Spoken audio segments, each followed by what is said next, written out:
a backpack and trail maintenance trip that's going to be taking place May 2nd to 4th in the Adirondacks. This is a repeat of a very successful trip we did last year, where we meet the trail steward at the park for the part of the Northfield Plaza Trail, beginning in Pasico and extending north towards Spruce Lake into the West Canada Lake Wilderness. It's very beautiful. It'll be 2 nights, relatively easy backpacking. The trail maintenance is just using hand tools, loppers, pruning shears, bow saws to help remove blowdown and encroaching side vegetation. So it's a nice way to start the spring backpacking season. The only thing is the weather. Since spring seems to be breaking rather late this year, we won't be sure until we get pretty close to the date whether the trail will be dry enough to work. That's why if you look in the Geneseo, there's a plan B. If the trail maintenance part of the trip won't work out, then we'll convert the trip into a regular recreational backpack. We'll move it down to the Adirondack Wilderness, which is that beautiful area just slightly to the southwest of Old Forge. So if you're interested, you can contact me, and there's a sign-up sheet out at the conservation table. Which brings me to tonight's speaker. Neil Woodworth has over 21 years of experience in working with ADK to protect wilderness and parks in New York State and to promote the club's programs in education, conservation, and responsible outdoor recreation. In 2004, he became ADK's executive director and its legal counsel. In his capacity as executive director, Neil oversees the day-to-day operations of the club. And in this task, he's aided by a highly skilled and dedicated staff at club headquarters in Lake George and in ADK's properties in the High Peaks. In his capacity as legal counsel, and with the assistance of the small but dedicated staff at ADK's advocacy office in Albany, Neil carefully monitors proposed legislation and regulations that have potential impact on the interest of ADK members. As someone with an encyclopedic knowledge of relevant state and federal environmental laws, he frequently consults with government officials and agencies in Albany and Washington on a host of environmental issues, and he advocates tirelessly on behalf of our club for the acquisition and protection of wildlands, lakes, and streams throughout the state, as well as recreational access by the public to those lands and waterways. Moreover, as a lawyer with over 10 years prior experience in litigation, Neil has represented ADK in a variety of legal cases involving wilderness protection of the Adirondacks and Catskill Forest Preserve, public navigation rights on rivers, and federal acid rain regulation. His air pollution cases have taken him to the highest federal courts, including the U.S. Supreme Court. Although I can't figure out how he has the time in his busy schedule for anything else, Neil is active in many outdoor pursuits, including hiking, flat and whitewater canoeing, backpacking, backcountry skiing, and bird watching. An ADK 46er, he has climbed all of the highest mountains in New York State and has also climbed many of the Colorado 14,000 peaks, Mount Hood and Mount St. Helens. Would you please help me welcome Neil Woodworth?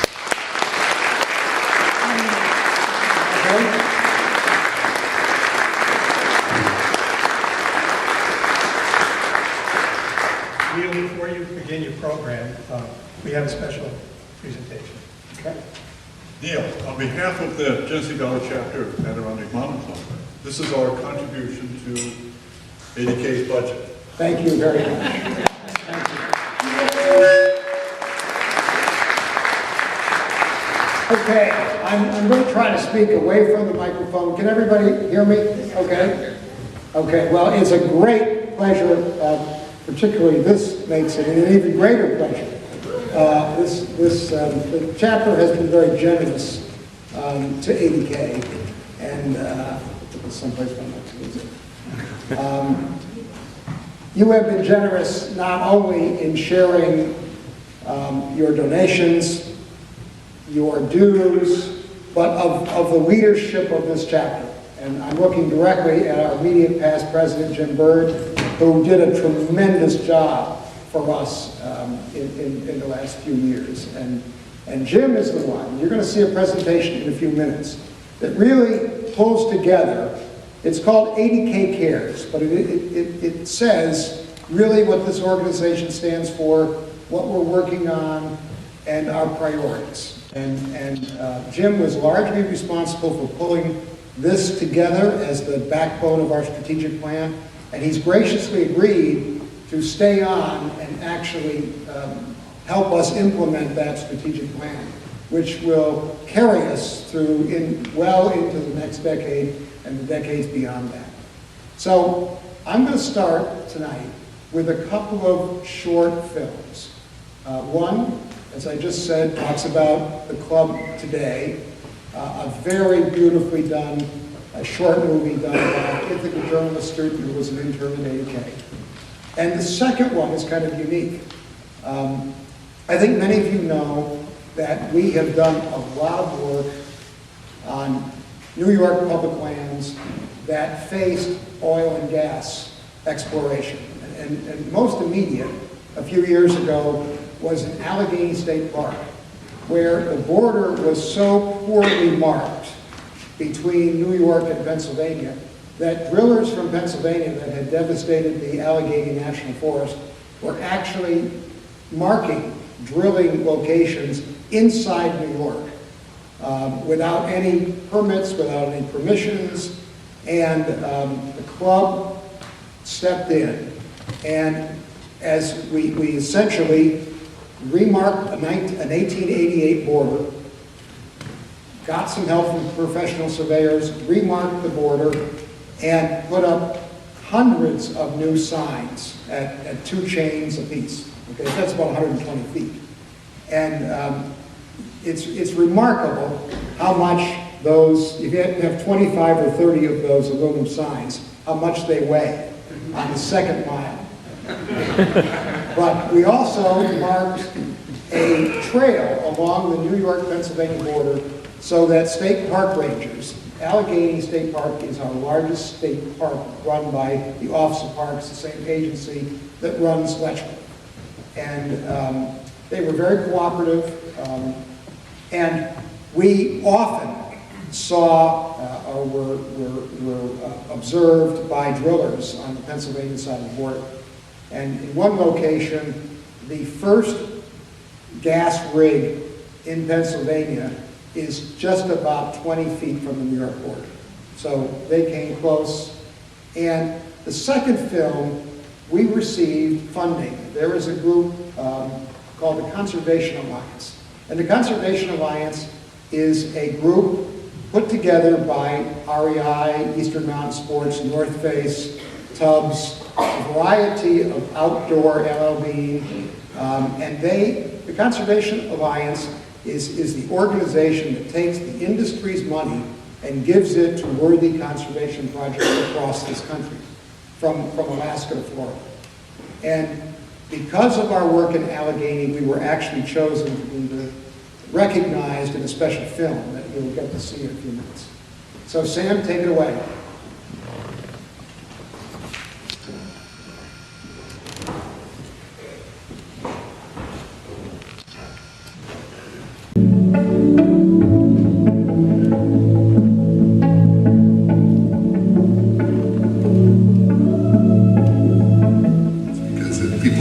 Opportunity to connect with the natural experience, then they're not going to care about it. It allows me the opportunity to share with other people the beauty of this place, to share with other people the protection of this place, to share with other people the enjoyment of this place. I love all the work that we do with our volunteers to create so much protection and stewardship for the wildlands of New York State, including the Adirondacks and Catskills. We care about this natural world around us, and we are banding together to do something about it.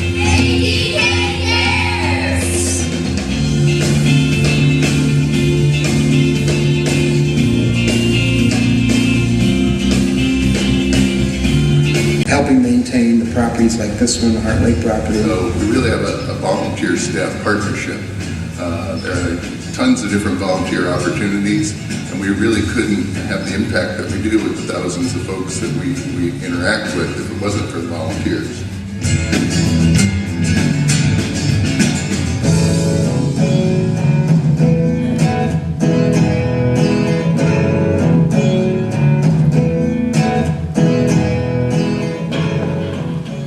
We're an organization where the grassroots, the members and volunteers really decide what the organization does.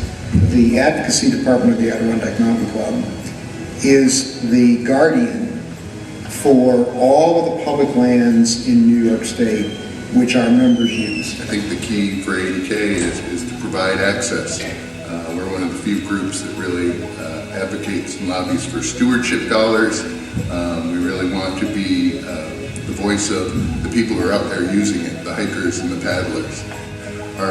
Our chapter members are really important in that it helps our organizational impact go beyond just the Adirondacks and really be state and region-wide. That's one of the great things about the Adirondack Mountain Club, is that when people get enthused about those, about hiking and kayaking and cross-country skiing, they're willing to go out to a hearing, to contact a legislator, to write a letter or send an email to protect those lands. We've got a lot of information on what citizens can do about the subject of high-volume hydraulic fracturing, gas exploration on public lands, how to fight that, and also the whole range of land stewardship, programs that we have.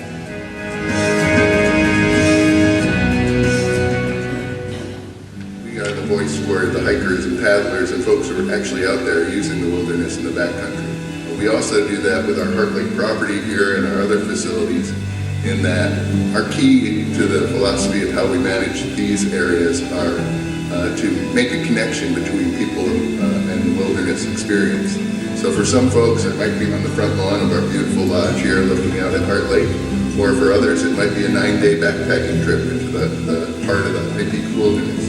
And we want to provide the tools, the experience, the advice, the equipment, the knowledge for those folks so that anywhere along the spectrum that you lie, you're going to have a great connection. I think that's an important difference, because if people don't have an opportunity to connect with the natural experience, then they're not going to care about it.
Everyone from school kids to elders, as far as what is the Adirondacks all about, and how can you connect with it. Take students outside of the classroom and teach them in a way where they can get their hands dirty, where they can touch and feel and see these processes, these natural features and natural processes that they may be learning about in school. Then they tend to make the connection with the landscape. With an internship program, we can offer young adults the opportunity to have a supportive environment for them to learn the skills to teach folks about those mission-based objectives: conservation, education, responsible recreation. We also run guided hikes and skills workshops involving learning a new skill, going on a hike on the peak. Our trail is backpacking series, our trail is peak series. So ultimately, environmental education, helping students from a young age and helping audiences, providing that experience and teaching them something that might be, wow, relevant to my life, relevant to my home, and foster that inquiry so they want to learn more about it. That's what's going to help us get a better education all around.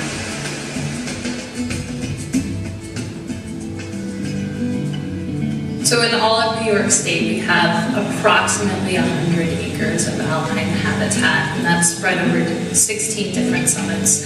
So for comparison's sake, that's about 1/8 of the size of Central Park, spread over, again, 16 different mountains. In that really small area, we have 30 different rare, threatened, or endangered species. The Summit Steward Program is a partnership of ADK, the Adirondack chapter of the Nature Conservancy, and the New York State Department of Environmental Conservation. We also receive funding from the 46er Conservation Trust. And we are dedicated to protecting New York State's alpine ecosystem through education, trail work, and research.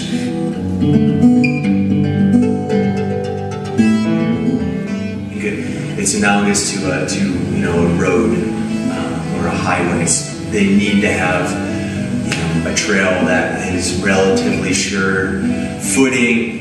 It's safe to navigate. You can actually see the trail markers. It's not completely overgrown, and sort of you have to maintain it or it'll go away.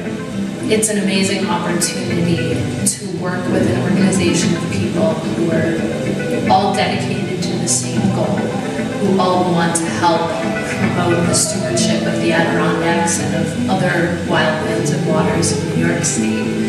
And to be able to do so in a way that promotes responsible recreation, promotes responsible enjoyment of this place for the future.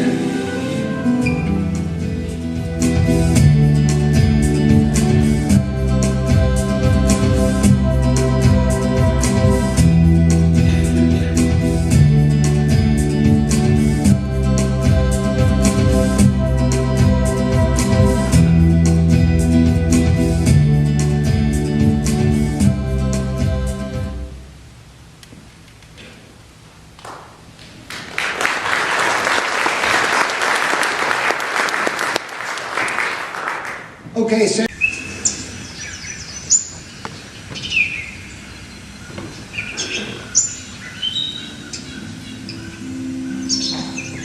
giants. Through that voice, others will join in the fight. The voice grows stronger, becomes louder. The voice becomes the collective commitment to protecting our playgrounds, our backyards, our state parks. Unwilling to accept energy development in a beloved state park, Adirondack Mountain Club organized and then amplified the voices of people who love Allegheny State Park. well, I'm sorry, we never had this problem. Voices convinced the state of New York to designate 85% of the 65,000 acre park as a park preservation area. It is now safe from any oil and gas development. Our parks are sanctuaries for outdoor recreation and wildlife. They represent our commitment to future generations. The unified voices of today.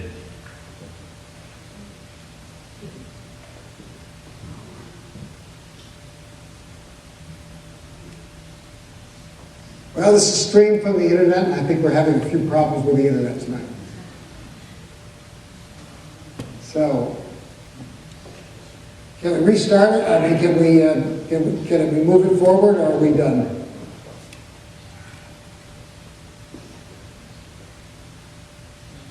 I'm sorry, could you repeat that again? I said, can we get it started again, or shall I just proceed?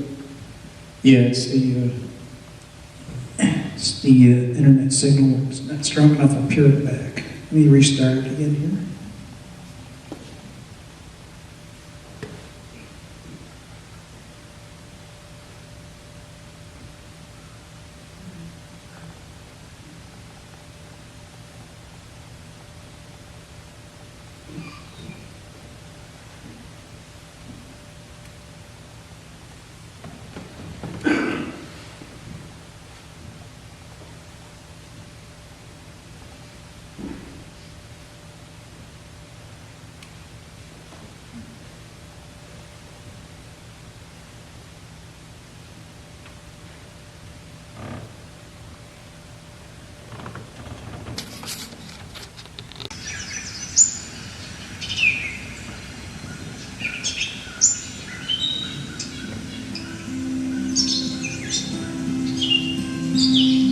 In the rush to meet our growing energy demands, not even our parks are safe.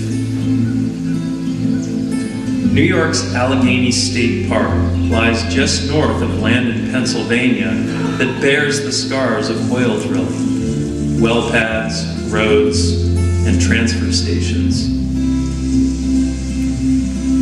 Allegheny State Park faced the same habitat destruction, landscape alteration, and ground and surface water contamination. It all came so close. But change begins with one voice standing up against giants. Through that voice, others will join in the fight. The voice grows stronger, becomes louder.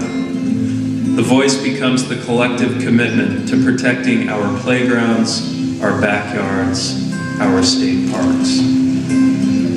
Unwilling to accept energy development in a beloved state park, Adirondack Mountain Club organized and then amplified the voices of people who love Allegheny State Park. These voices convinced the... Sam, I think I'm going to take it from here. Yep, I think so. Keeps getting hung up right at the same spot. Yep.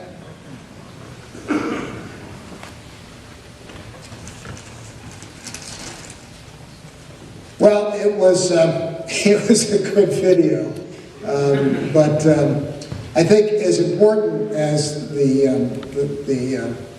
how well done that video was the recognition of this organization's efforts down in Allegheny. We were competing against many organizations funded by the Conservation Alliance, and we were the only one in the eastern United States selected for this recognition. So I think this organization can be very proud of that. And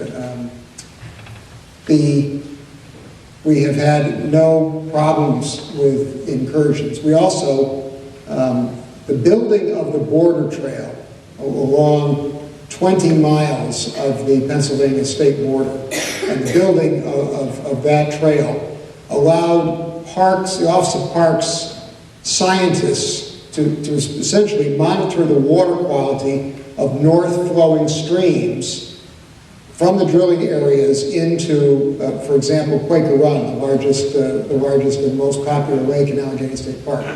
And on one of our trips, we discovered that stream looked like a gray milkshake, and it was from runoff from the drill pads. It was, when Parks tested it, it was 10 times saltier than the ocean for short distances. And it ran, I remember, there's a little general store down along one of the little roads leading to Quaker Run, and this Jaeger Brook runs behind it. And there were children, trying to play in that gray stream. And that, because we were there, because we could bring Parks people in to see that, to take water samples, a $250,000, it was a New York energy company out of Buffalo, that was responsible for that spill, and our Attorney General brought a lawsuit against that company that was recently settled. So it just demonstrates that sometimes you have to take extraordinary measures, but again, much of that trail was constructed by people like all of you, and a lot of the signing was done by volunteers. I'm going to talk about a couple of other things. I'll briefly mention something that we're doing now in Allegheny State Park that is equally important, and it's particularly important also in Letchworth. And that is, probably some of you are aware, that both parks are threatened by an invasive species called the Hemlock woolly Adelgid, which is lethal to our, hemlocks are signature trees, and some of our oldest growth in western New York and in the rest of the state. And the state does not have enough people power to go out and locate where this species is, so that we now have the hope of a biocontrol. And we're not, before, the only way that you could stop the Hemlock woolly Adelgid was to inoculate one tree at a time, and it just was not practical. But we have discovered a beetle from the Pacific Northwest. Right now it costs $3 a beetle, so we're not going to do it by buying beetles. But what we are doing, one of our partners, the Catskill Center for Conservation and Development, that we work closely with in protecting the Catskills, is providing a breeding program for this beetle. And if we can get to it fast enough, now we're confident. We actually have trained members of ADK's Niagara Frontier Chapter in the Buffalo area, and they're actively going out, and they've been trained to look for the Hemlock woolly Adelgid. Fortunately, they've found remarkably few instances. So it's one place right away that we think we can use the beetles and save those hemlocks. We have somewhat of a greater problem in Letchworth, but I'm confident, and those of you who would be interested in helping the state out, and actually, once you know what you're looking for, you can actually find it. And there's a bonus. Many of you probably are unaware that under the rules of the Office of State Parks, you have to stay on the trails. How many of you knew that? You're not allowed to bushwhack in Letchworth or any of the other state parks. But if you're part of the hemlock identification team, you can go anywhere you want. And you'll be given patrol areas where to look for it. And it's really of critical importance. Closer to Rochester, you know that ADK, and particularly this chapter, has been very involved in the future protection of hemlock in Canada State Forest. The water supply for 250,000 people in the greater Monroe County area. And I think you knew that about a year ago, the state of New York put forward a management plan that for this great state forest, formerly owned and managed very well by the city of Rochester, but bought by the state.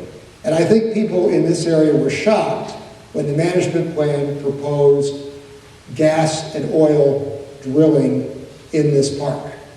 Of all we have 750,000 acres of state forest between the Catskills and Lake Erie. And it's important for many reasons, those state forests. And it is the host for the Finger Lakes Trail, the North Country National Scenic Trail, for much of their length in New York State. And many of you actually recreate in those state forests and wildlife management areas. And while ADK, I think when the last time I was here, I spoke about hydraulic fracturing, and I think I showed you, those of you that were here, we had taken several flights where we were sponsored by the organization Lighthawk, which gives free flights to conservation organizations to basically take a look at what was happening in Pennsylvania's federal and state public lands. and the really unbelievable desecration of those lands by the logging that preceded the oil and gas development and then the oil and gas development. And because of the striking and kind of shocking nature of those photographs, which were taken by noted Adirondack photographer Carl Howman, who donated his services to ADK. And I'll tell you, it was a remarkable gesture because I don't know how he kept this up. Flying in circles around our lands with a camera, with his eye on the viewfinder. But those pictures were so moving that we convinced the governor and the DEC commissioner to put off limits the surface infrastructure so that no drilling equipment, no drill pads, no storage tanks, no wastewater pits can ever be put on our public lands. Of course, you probably figured that the Adirondacks and Catskills would be off limits because they're forest preserve, but much trickier was the state forest. And so they did agree to put the state forest in, but we're still fighting the battle with DEC and the governor's office about not leasing the gas that exists a mile down, okay? Because what they would have to do, and this is what would happen in the case of Hemlock and Canadice, you know that the land around those two lakes, the state land, is on steep slopes and it's comparatively thin. Not a lot of buffer on those lands. So inevitably, we figured out that any drill rig that would extract state-owned gas would have to be on watershed land of the city of Rochester. Would have to be. There would be no choice if you were going to get to it. So what we are doing is this Hemlock and Canadice is even more important to our campaign to protect all state forests. Because one thing that as we studied state forests like Hemlock and Canadice, and some beautiful state forests around Ithaca and many other places, is that our state forests are kind of the nucleus of a lot of privately protected land. Those of you who know the Finger Lakes Trail Conference well, Finger Lakes Trail well, know that there's a lot of private forests that surround our state forests. And by necessity, if the state started to lease its land, and one of the things that we are dealing with Hemlock and Canadice is that in 2005, before ADK was pursuing the oil and gas issue, and before many people knew about it, the oil and gas industry passed a law in 2005 called the Compulsory Integration Law. And they also passed at the same time allowing the drilling industry to actually draw the drilling areas. So that it's kind of like allowing legislators the ability to draw their own political boundaries. We call that gerrymandering. Well, the gas industry has that ability too. And if they can assemble 60% of the acreage of the drilling unit in a few owners, and with state land, you can easily set up a 60% of the drilling unit if they draw it right, okay? What happens when they get 60% is if the other 40% of the acreage is owned by people who do not want drilling on their land or under their land, it does not matter. They can be forced to let the drilling continue under their land with all that is intended. So we feel very strongly, because of that risk, that the state land could be used to, frankly, cannibalize those private conservation lands. That Hemlock and Canadice is our battlefield.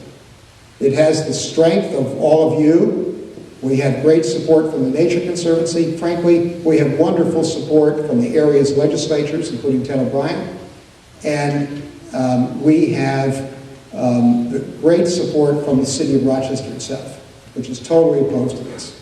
And interestingly enough, when the former mayor, who's now our lieutenant governor, Bob Duffy, was caught by the press shortly after we had issued some press releases, the press sort of ambushed Bob Duffy coming out of a cabinet meeting. And he was apoplectic that the state, that DEC was proposing to do this at Hemlock and Candidates. So where the matter stands now is that DEC is rewriting the unit management plan. I've been told frankly by the commissioner that it's the gas language that's holding everything up. They're trying to figure out a way in an election year to put that plan out there. Why this battle is so important for the rest of the 750,000 acres is if they recognize that they have to protect the land surrounding Hemlock and Candidates, that means that they can't do less for the rest of the 750,000 acres. So that's why we greatly appreciate your turnout and your help, because this is our Gettysburg. This is where we will win this fight for the rest of the land. So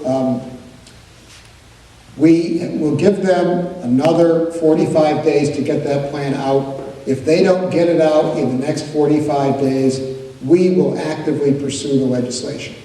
And the legislation takes the Hemlock and Candidates State Forest and designates it as a unique area.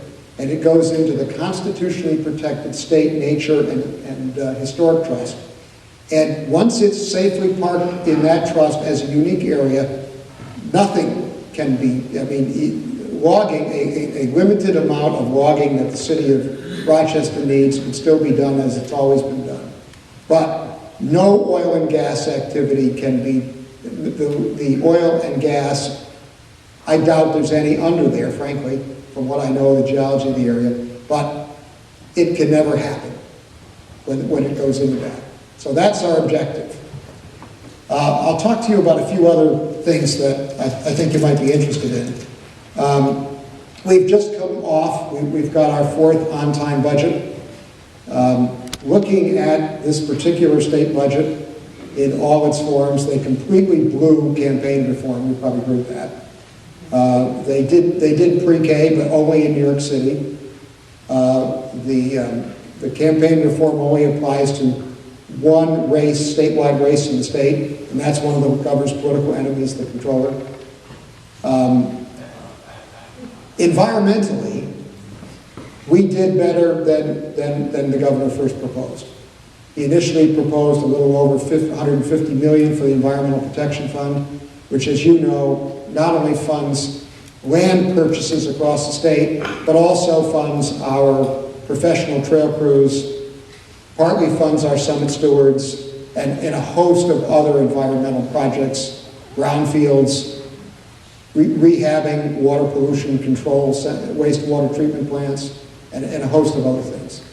We worked through a lot of active advocacy in Albany. We were able to get 10 million.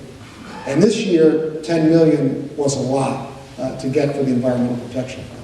We should get a lot more, but the main source of funding for the Environmental Protection Fund took a big dip during the recession, and that's the real estate transfer tax. And as particularly 80% of the real estate transfer tax, which is anytime a mortgage is done, anytime a property is sold, a small amount of that money transferred is deducted and put into into this real estate transfer tax. Well, 80% of that real estate transfer tax comes from one place, Manhattan Island. And when Manhattan real estate took a drop, we lost 2/3 of the Environmental Protection Fund within months. And that reduced, for example, the amount of money that we had to buy land around the state, again, by about 2/3. We've built that money up from a very small amount to about 20 million a year. We are going to be able to proceed in the Adirondacks with the Finch Prime purchase. You already know that we have, in round one, we preserved the Essex Chain Lakes and the Hudson Gorge. We were able to get classified recently 13,000 acres of the Essex Chain motor-free, which took quite an effort, since that was not the original plan of DEC and the governor's office.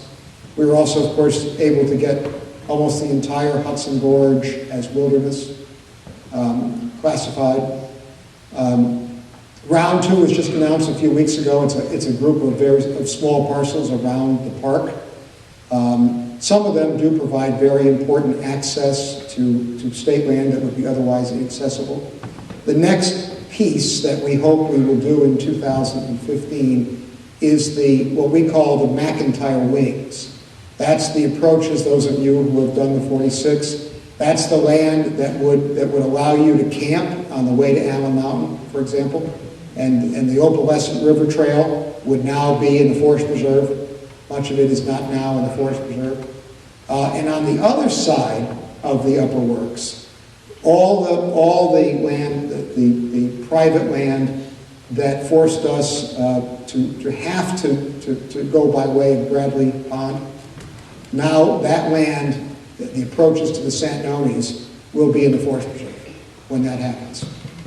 And finally, in stage 4, which would be in 2016, 2017, depending on the cash, is kind of another crown jewel, and that's the Boreas Ponds. That's the land between the Allen Mountain and Boreas Mountain, including the beautiful Boreas Ponds. The people of the state of New York will get a view of the high peaks from Boreas Ponds, because I've been allowed to go there. That is similar to what you get from Elk Lake. And it's just a magnificent place, and it will be an exemplary part of the Forest Preserve. So that's what's next. In 2017, 2018, hopefully we will have the funding to bring Fowlsby Pond, that nearly 20,000 acres, into the Forest Preserve and open up that. When I met with the governor over the summer in August, I was given an opportunity, about an hour one-on-one with the governor in a bass boat. He later blamed me for talking so much that he didn't catch anything. And he's incredibly competitive. And when his DEC commissioner caught a 24-inch wake trout, 8-pounder, he was very jealous. He really was.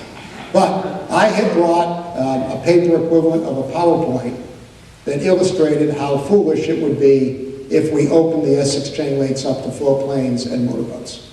The lakes, we actually measured out the distance from the ends of the lakes, and we estimated how quickly a motorboat with a 15 horsepower engine could get from one point to the next. And the governor got the point.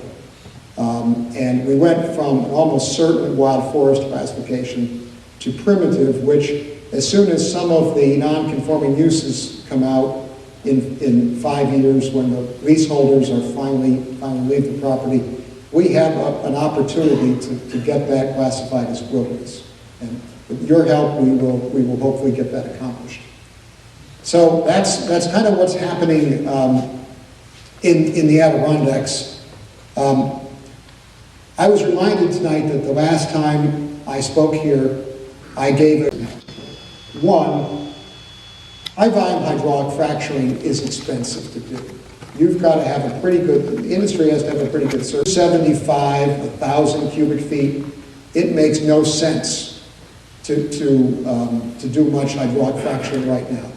They're still doing some in West Virginia, and they're still doing some in south of Pittsburgh, but they really don't need to do much because so much is coming up with petroleum that we've got a glut of natural gas, okay? And they don't need to go to a place where, frankly, if the moratorium is ever lifted by this governor, DEC will put in probably the most rigorous regulations in the country.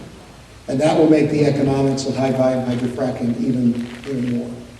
Finally, the industry has learned that in most of the shale formations in northern Pennsylvania and probably in New York, most of the wells, if they do find gas, they will think of what I'm drawing as a line of a graph of gas production for the month.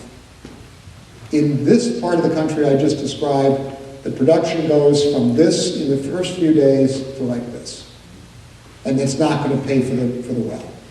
So we have Shale gas is like the evolution of coal from peat to anthracite. It has to cook a certain amount of time. And our shale gas in New York State is just not, in most places, cooked enough. It's either not deep enough or it's not thick enough, and it doesn't contain a lot of material called kerogen, which is the status of shale gas that produces the most dry gas methane. So they're making so much money with petroleum and wet gas like propane and butane that there isn't much interest in New York right now, notwithstanding the TV ads that you're seeing.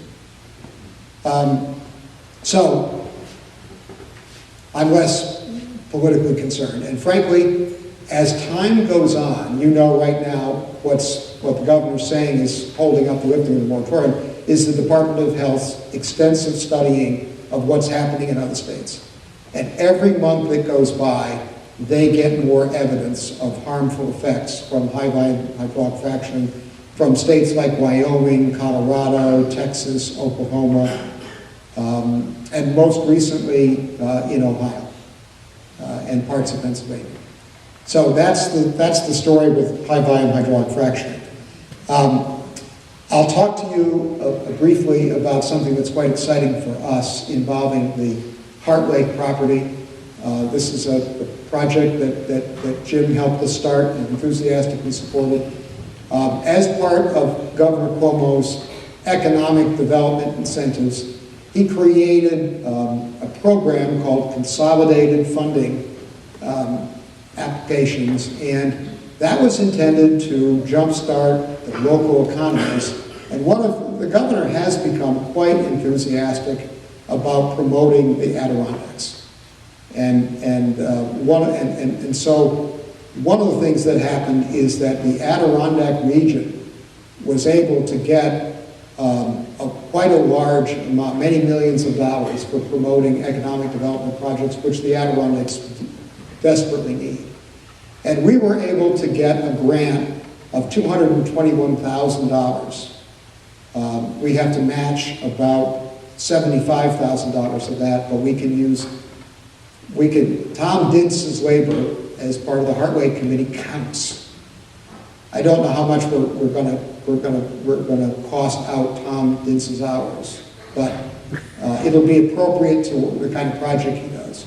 But we're allowed to count that. And what we're going to be able to do is that we're going to completely remodel the High Peaks Information Center, make it a better retail location to better serve our customers and the people that need.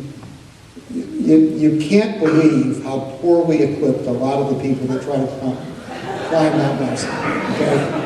And they really need somebody like Jackson right there, right at the trailhead, to do an inventory of what they don't have to safely climb Mount Marcy. But we do a good job with the small amount of space we have. But part of that money will go to finance that reconstruction of the High Peaks Information Center, and particularly the store there. The rest of the money will go, we have such a popular public campground that we have to turn away a lot of people during the hiking season. And this will enable us to expand the campground loop, provide more campsites, provide a better wash house, just upgrade the facilities. And we know that we serve a very useful function at our campground, because people that stay with us and take advantage of, the waste treatment the garbage facilities that we have, staying with us has a much lighter touch to the land and protects the High Peaks wilderness and from camping. And camping is way down in the eastern High Peaks, much lower than it was in the 80s. So we're excited about this project. We're starting it this summer, and the first projects will begin, and we expect to complete it over 2.5 years through the funding cycle. So I'm going to stop now. I tried to give you a panoply of things that were happening. Does anybody have any questions for me on anything we've spoken about tonight? Yes, sir. As most of you probably know, we're under the Utica Shale. And most of the towns that are in New York State have tried to do moratorium so that they could then change their laws around. The Citizens Alliance for Pristine Parenting was able to convince the town of Barrington, after they looked at their zoning laws and thought they were protected, that group was able to convince the town of Barrington to change their zoning laws so that there could be no fracking done in the town of Barrington. And your timing about bringing that up is very interesting, because the several towns, there's many towns that have passed moratoriums, but their right to do that has been challenged by the oil and gas industry and in the courts. And the towns that passed those moratoriums, as the gentleman explained, have been upheld at the trial court level, and they have been upheld at the Appellate Division 3rd Department in Albany. However, the Court of Appeals, this is based on the Court of Appeals decision, which basically said that towns, they can't regulate how fracking is done, but they can regulate whether, as a land use, it can occur in the town. And that was based on a sand and gravel case called Through Run that was decided in the town's favor by our highest court, the Court of Appeals. However, the oil and gas statute is not phrased in quite the same way as the sand and gravel statute that was interpreted in the Through Run case. So right now, at any day now, we expect the Court of Appeals to issue a ruling. And I'm very hopeful that they will adopt their rationale in the Through Run case and support local towns having the right to say that gas and oil drilling is not a land use that we find compatible, for example, in the Finger Lakes wine country, okay? Or the land around Cooperstown, for example, which also sits on Marcellus Shale. And so I hope the Court of Appeals will rule in our favor. So we will see. It's a more conservative court on environmental policy than the original Through Run court. But we'll see. We've got our fingers crossed. Any other questions? Yes. Well, right now it looks as though New York State might not be viable for drilling or natural gas. Don't we still have to worry about the rest of the processes that go along with the industry, such as waste, which is already coming into our state from Pennsylvania? There's radioactive drill cutting bits that are like going to a dump. I think. Yes, we do. We have to worry about that. Fortunately, DEC, because of the statutes that the oil and gas industry passed, DEC is actually in the position of promoting oil and gas exploration. But under Article 15, which governs their authority to control what landfills and wastewater treatment facilities can take, they can regulate that. And while some instances have occurred, DEC is much more vigilant about waste, basically waste coming into New York State that would otherwise have to be processed and treated. And the one thing we know is that frack water, the wastewater, millions of gallons of wastewater that comes up with the natural gas is simply too contaminated to treat. Too radioactive, 10 or 12 times saltier than the ocean. Our wastewater treatment plants all over the Northeast just can't handle it. So the only way it's being disposed of is it's being taken down to southeastern Ohio. Long boreholes are drilled into the earth there, and it's pumped underground and just left. If any other industry in New York State did that, they would violate the law. This is the only industry that is allowed to take wastewater from industrial operation and just ship it out of state for someone else to handle. And we know that wastewater disposal is actually causing earthquakes in both Ohio and now in Oklahoma. Recently has had a spate of earthquakes. But that is a problem we have to be very vigilant about. Yes, sir? The aerial images that you mentioned taken by Carl? Yes. Available online anywhere? Yes, we actually do have them. I can give you a link where you can take a look at them. Yeah. Yes, sir? With gas wells in Pennsylvania right on the border, Yeah. they go down and then they go horizontal. No. The wells you saw in what little you got to see of that video were conventional horizontal wells. In that section of Pennsylvania, that's the home of Quaker State and Pennzoil. Those horizontal wells produce very high quality automobile lubricating oil. And so they're still viable in this market. And so the kind of old-fashioned pumpers you saw, they basically pump that lubricating oil into small, they look like small water tanks. And trucks collect the oil from time to time. What we caught them at was that I had been working with a woman who is now my conservation director, but because she impressed me so much with the work that she had done in the Allegheny National Forest. But she knew what to look for when they put a certain type of blaze on a tree.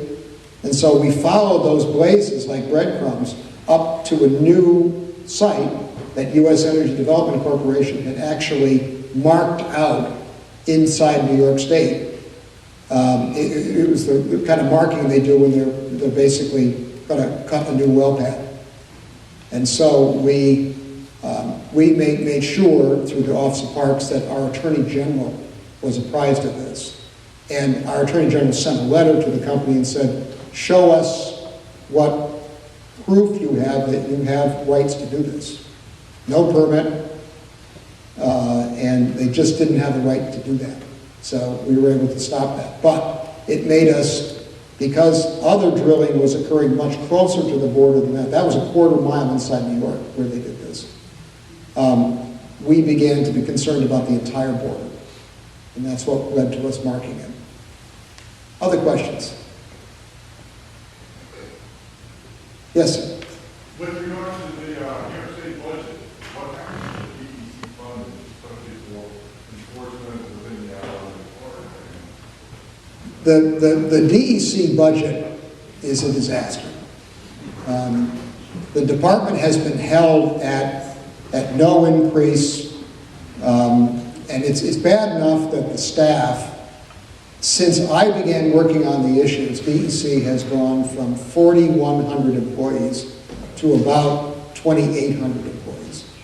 That's been the erosion in the staff. And the problem for us, and what's happened in the non-employee part of the budget, non-personal services, is that there's been a dramatic reduction in that. So much so that forest rangers hardly can do any patrolling because they simply don't have enough gasoline. Okay? And we had a ranger academy in the Oswego area last year, and we got some new rangers to support the many that are retiring now. And we actually, as a state, could not furnish them with outerwear, like 60-40 jackets and rain jackets and radios. Okay, that's how critical. We do lobby the state budget, and we will do it with real passion this year because of how bad things have gotten. But the problem is that typically the governor has the right to set his budget. And unless you can persuade the division of the budget, which is very stingy, to put the money in the first place, then after the governor's 30-day period to modify his own budget passes, only the legislature can add money to the budget. And the problem is that the governor has the big pot of money, And the Senate and the Assembly have much smaller pots of money, and typically, they don't like to use, unless things are very dire and we really convince them, they don't want to use the money that they use to bring home to Rochester, okay, for one of the governor's state agencies. That's the problem we have. So, when we're talking about money for state agencies versus bringing the bacon home, it's a tough trade-off for legislators, who are elected as often as ours are. But we've got some very, very solid arguments this year, because forest rangers that can't patrol because they don't have enough gas, and forest rangers who actually, as soon as they get solid evidence that somebody's in trouble in the woods, actually have to call up to the captain level to get authority for overtime before they can go out in the woods. Things have come to a bad situation. So we will try to change that in the next budget cycle. But a good question. Okay, I think I've talked long enough. I'll answer any questions that anybody has afterward. Thank you so very much.